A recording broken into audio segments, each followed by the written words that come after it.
na familia yangu, wewe utaki kula. Hautaki kula. Tuache tu sisi tule katika swala la msosi. Nawaonea but then they're helping me kwa sababu kwa mimi ninavyojijua ningegain weight haraka sana. Dada Kibonge naye yuko vizuri kwenye swala la msosi. Haya. Tanasha Donna pia amejitoa na kwenda kumpelekea Zuchu zawadi baada ya Zuchu kujifungua, jambo ambalo limezua gumzo na kuona kwamba mababy mama wa Diamond Platnumz wako tofauti sana, wana mioyo ya kizungu, kwa sababu mioyo yetu ya Kiswahili sio rahisi kwa mtu ambaye amezana baba wa mtoto wako, wewe kama mama kujitoa kwenda kumpelekea zawadi au kufanya kama alivyofanya Zari, kumpigia simu, kumpongeza, sijui nini. Yani ile ni kitu kigumu sana katika maisha ya kawaida, haswa katika jamii yetu, tuseme tu kitanzania, waga ni ngumu. Ni wachache sana ambao unawaona wana mioyo hiyo. Sasa miongoni mwa hao wachache yumo Tanasha Donna Oketch, mrimbwende na msanii kutoka kule nchini Kenya, ambaye tunafahamu alipata mtoto na Diamond Platnumz, anakwenda kwa jina la Nasib Junior. Sasa Tanasha alimleta mtoto wake nchini Tanzania kwa safari ya kuelekea kule Afrika ya Kusini kwenye birthday party ya dada yake Tifa Dangote. Sasa alivomleta mtoto ili kusafiri na baba yake, akaona si mbaya atoke kwenda kumsalimia Zuchu nyumbani kwake, kumpa hongera baada ya Zuchu kupata mtoto wa kike. Ni video ambayo ameishia Tanasha kupitia Insta story yake, ameonyesha zawadi alizompelekea za nguo na kadi ambayo ina maneno mazuri akiwatakia heri Nasib pamoja na Zuchu kwa kupata binti. Lakini pia tumeona pale wamekula chakula cha pamoja, video ambayo imerekodiwa na Esma Platnumz, sauti yake ndio inasikika, anasema niko na familia yangu, afu Zuchu anatokea anamwambia wewe utakiwi kula, kama ambavyo umeitazama, wewe utakiwi kula. Unajua Zuchu amekuwa mkubwa, mwili umeongezeka kwenye uzazi, kwa hiyo anamwambia atakiwi kula ili apunguze mwili.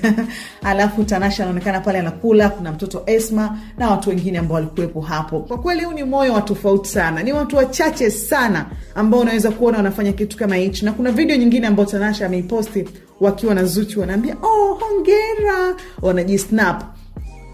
Unaona kabisa yani wewe mwanaume ambaye umezaa naye na ulitamani awe mume wako, kwa sababu ukweli ni kwamba Tanasha sidhani kama alikuja kwa Diamond Platnumz kuzaa tu na kuondoka. Alitarajia yule ndio atakuwa mume wake. Tuliona mapenzi yao jinsi ambavyo walikuwa wanapendana, walikuwa na mahaba mazito. Tukaona Tanasha ni miongoni mwa wanawake wa Simba ambao aliwafanyia birthday, kwa sababu Tanasha amezaliwa tarehe moja na mama Dangote. Kwa hiyo unakumbuka kuna birthday party yao ilifanyikaga, ilikuwa inaitwa 707 The Great Gatsby, ilikuwa kubwa. Ndio pale tukaonyeshwa ujauzito wa Tanasha na tukaambiwa atapata mtoto wa kiume nini. Alafu angalia jinsi familia ilikuwa inampenda baada ya kujifungua, ama zawadi kama yote akapendwa. Mwisho wa siku vikaanza vimbwanga. Tunakumbuka tena Esma ndio alikuwa ana post Insta story, mala anaanza zile maneno fulani ya kejeli kwamba Tanasha hajui kupika, anamlisha kaka yake machipsi tu, mwanamke ni Zari peke yake,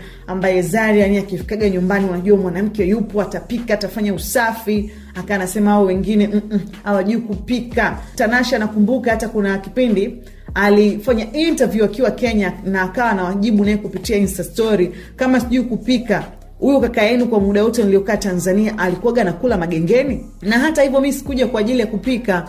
Yani walikuwa wanajibizana shiti kweli. Na Tanasha akawahi kusema kwamba mama Dangote ni moja kati ya sababu ambayo imepelekea wamefikishana hapo, kwa sababu Diamond Platnumz ni mama's boy, yani ni mtoto wa mama. Tanasha aliwahi kuzungumza hayo katika moja interview ambayo aliifanya kule Kenya. Sasa unaona ni jinsi gani ambavyo tofauti zao zilikwishaisha, na tunaona mara kadhaa hata mama Dangote alishatoka Tanzania kwa ajili ya kwenda kumuona mjukuu wake, akapokelewa na Tanasha wakiwa na Esma. Ina maana zile tofauti ambazo zilitokea huko nyuma zilishakwisha, lakini hili kubwa la kwenda kumuona Zuchu nyumbani kwake, kumpelekea zawadi mwanamke ambaye amepata mtoto na baba wa mtoto wako, mwanaume ambaye ulitamani siku moja angekuwa mume wako. Jamani, huu ni moyo wa dhahabu. Moyo wa dhahabu kabisa. Yani ni wachache. Hebu acha comment yako kwa wanawake, acha comment yako hapo, useme comment uniambie wewe ungekuwa Tanasha ungelifanya hili alilofanya kwa Zuchu? Unajiona kabisa kwenda kumpelekea zawadi mwanamke ambaye amezaa au mke wa mzazi mwenzako? Unajiona? Kwa kweli mimi sitaki kusema itakuwaje, lakini kwa kweli ili jambo ni jambo mtambuka, linahitaji muda kidogo, tutalifuatilia. Lakini kwa upande wa Tanasha, salute kwake. Tuliona pia Zari the Boss Lady alipiga simu akiwa hospitali pale, akawapongeza, akasema jamani tumuone mtoto. Akamuona mtoto akasema jamani baba Tio wako wanafanana midomo. Sema mtoto wa Simba yani wana midomo kama ya Simba, na Simba akasema angetoka bila mdomo ningejua nimepigwa. Unajua zile kwa unaona kama vile, kwa sababu mtoto wa Hamisa kama anaga mdomo mkubwa ndio maana unaisigi kama amepigwa vile. Alafu tukaona jinsi ambavyo Zari amewahi kumzungumzia Zuchu, akasema Zuchu anahitaji kupewa tuzo ya Girlfriend of the Year. Akasema ni mwanamke ambaye ni mvumilivu, yani Zuchu anastahili kupewa tuzo ya uvumilivu katika mahusiano, kwa sababu Zari anasema waliopita pale wameshindwa, lakini Zuchu mpaka sasa yupo na amefunga ndoa. Akasema unajua wengine tulikuwa ni girlfriend tukazaa, maisha yakaendelea na tukaishia hapo, lakini Zuchu ni mke. Nasib Tulia, sidhani kama haya ambayo umekuwa ukiwafanyia wanawake utafurahi kuja kuona akifanyiwa binti yako Latifa, kwa sababu sidhani kama kuna baba ambaye atafurahia kuona binti yake anachezewa kama ambavyo wewe umekuwa ukichezea watoto wa kike wa watu. Kwa hiyo unaona ni jinsi gani ambavyo mababe mama wa Simba wana upendo. Kwa hiyo huu umejidhihirisha baada ya kuona Zari amempigia simu Zuchu hajaweka kinyongo, lakini pia Tanasha amekwenda kabisa kumsalimia, na kama ambavyo unaona video zao wakijisnap wakifurahi pamoja. Ni upi mtazamo wako katika hili? Acha comment yako sehemu ya comment. Hii ni Bora Media. Kama bado hujasubscribe YouTube channel yetu, bonyeza neno subscribe kisha bonyeza alama ya kengele ili ukae wa kwanza kupata taarifa mbalimbali pale ambapo tunaweka taarifa zetu. Mimi naitwa Fatma, nikutakie wakati mwema. Bye bye. Na familia yangu, wewe utaki kula.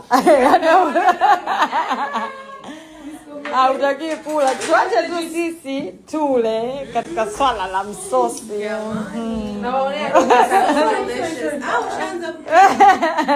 But then they're helping me kwa sababu kwa mimi ninavyojijua ningegain weight haraka sana. Dada Kibonge naye yuko vizuri kwenye swala la msosi. Haya. Na familia yangu, wewe utaki kula. Hautaki kula. Tuache tu sisi tule katika swala la msosi.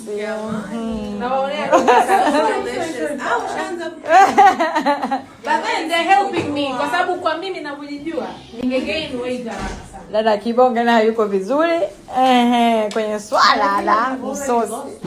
Haya. Na familia yangu, wewe utaki kula. Hautaki kula. Tuache tu sisi tule katika swala la msosi.